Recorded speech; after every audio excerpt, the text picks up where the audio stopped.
Olá pessoal, sejam bem-vindos à TV Escola Jaboatão.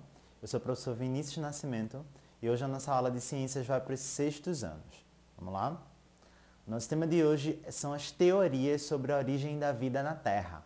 A gente vai pensar como é que a vida surgiu no planeta, o que é que os cientistas dizem sobre isso. Para começo de história, é importante entender em que situação a vida surgiu no planeta Terra. O nosso planeta se formou há aproximadamente 4,5 bilhões de anos atrás, e os registros mais antigos da existência de seres vivos na Terra datam de 3,5 bilhões de anos. É muito tempo atrás. Então, a questão que os cientistas se perguntavam sempre era o seguinte: como surgiram os primeiros seres vivos do planeta Terra? E como eles geraram a imensa diversidade de seres vivos que hoje povoam o nosso planeta? Haviam duas teorias básicas que se confrontaram durante muito tempo na comunidade científica: a teoria da biogênese e da abiogênese. A teoria da abiogênese dizia que os seres vivos poderiam surgir a partir de matéria morta, simplesmente por um princípio ativo, por um sopro de animação. Para a gente ter uma ideia, por exemplo, existia a teoria de que se eu juntar roupas sujas com grãos de trigo, depois de um tempo vão aparecer camundongos.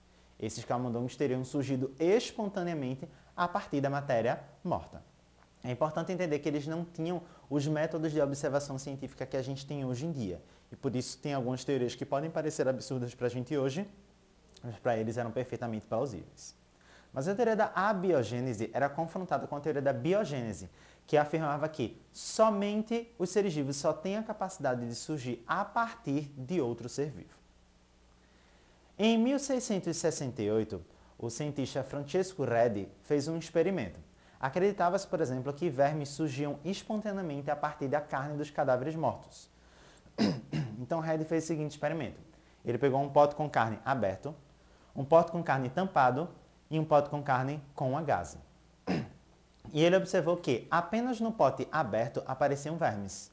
No pote tampado não aparecia nenhum. E no pote com a gaze apareciam vermes e larvas apenas em cima da gaze e não na carne. Então ele concluiu que, na realidade, esses vermes eles surgiam a partir das moscas que pousavam, e não espontaneamente. Isso não foi nem tão acreditado assim pela comunidade científica, porque ocorreu a descoberta do microscópio, dos seres microscópicos, e então foi dito o seguinte, que em algumas situações a biogênese funcionava. Pode não ter surgido vermes, mas surgiam micro-organismos espontaneamente. Em 1745, Needham fez um outro experimento. Ele ferveu um caldo de carne nutritivo, ferveu um pouquinho, deixou tampado, ferveu ele já tampado, e depois de algum tempo apareceram alguns micro-organismos. Então ele quis dizer que a abiogênese era verdadeira. Mas o Spallanzani fez o mesmo experimento fervendo por mais tempo, e isso conseguiu matar todos os micro-organismos que não surgiram espontaneamente depois. Então eles acabaram contestando um ao outro. Mas a cartada final da biogênese veio com o cientista Pasteur, em 1861. Ele fez um experimento semelhante, onde ele colocou esse caldo nutritivo num balão para ser fervido, só que o gargalo desse balão ele entortou num formato de pescoço de cisne, como se fosse um S.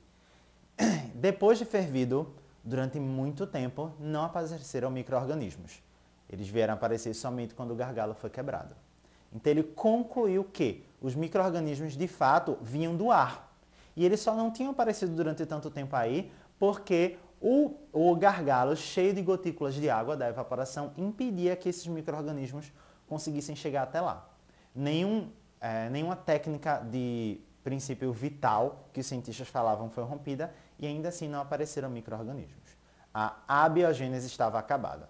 Todo mundo sabia a partir daí que um ser vivo só surge a partir de outro ser vivo. Mas aí vem o questionamento. Se é assim, como surgiu o primeiro ser vivo do planeta Terra? Várias teorias surgiram. Uma das teorias que foi bastante acreditada e ainda é acreditada por algumas pessoas hoje é a teoria da panspermia cósmica, que ela diz o seguinte, que a vida já existe no universo, em diversos locais, e ela chegou na Terra por meio de meteoros, asteroides, acabou pousando aqui na Terra. Essa teoria, na realidade, não explica tanta coisa porque ela não diz como surgiu o primeiro ser vivo, apenas teoricamente como ele chegou na Terra. e ainda assim a gente não tem uma comprovação de que esses seres vivos existam fora do planeta Terra. Outra teoria também é a do criacionismo, que diz que os seres vivos foram criados por alguma divindade, dependendo da religião. O criacionismo está bastante ligado ao fixismo, que acredita que os seres vivos eles são exatamente do mesmo jeito que eles eram desde o momento em que foram criados. É a teoria que nega que a evolução, a adaptação, a transformação dos seres vivos possa acontecer. Essa teoria ela não pode ser estudada pela ciência porque a ciência trabalha com provas. E é impossível provar a existência de uma divindade ou o ato de criação de uma divindade. A teoria mais acreditada pelos cientistas hoje em dia é a teoria da evolução química, que a gente vai tratar um pouquinho. Primeiro a gente precisa entender que a evolução química está bastante relacionada às moléculas orgânicas, que são moléculas feitas de cadeias de carbono, que têm uma grande quantidade de energia nas suas ligações e que elas estão totalmente ligadas à existência dos seres vivos. Todo ser vivo possui moléculas orgânicas na sua constituição e essas moléculas só existem no ambiente quando são produzidas por um ser vivo. Então não há ser vivo sem molécula orgânica, não há molécula orgânica sem seres vivos.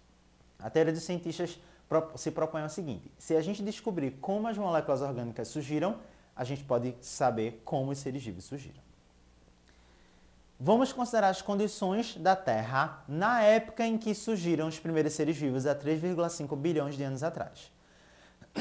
Havia muita chuva de meteoro, muitas erupções vulcânicas, radiação solar intensa, gases e poeiras na atmosfera, descargas elétricas por conta das grandes tempestades.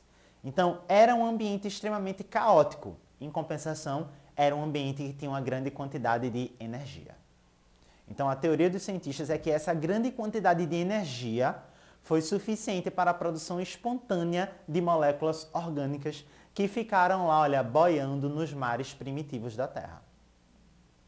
Essas moléculas orgânicas aí, olha, elas têm a capacidade de espontaneamente formar coacervados, ou seja, conjuntos de moléculas orgânicas envoltas em moléculas de água que formam essas estruturas aí. A teoria dos cientistas é que a partir desses coacervados, a partir dessa união espontânea dessas moléculas orgânicas, surgiram as primeiras células, as mais primitivas. Essa teoria foi comprovada, pelo menos do surgimento das moléculas orgânicas, por Miller e Urey, dois cientistas, em 1953. Eles fizeram esse experimento simulando como eram as condições da Terra primitiva.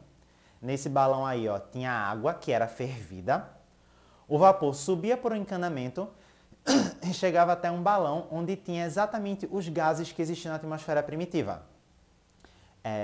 Amônia, metano, nitrogênio, hidrogênio e vapor de água.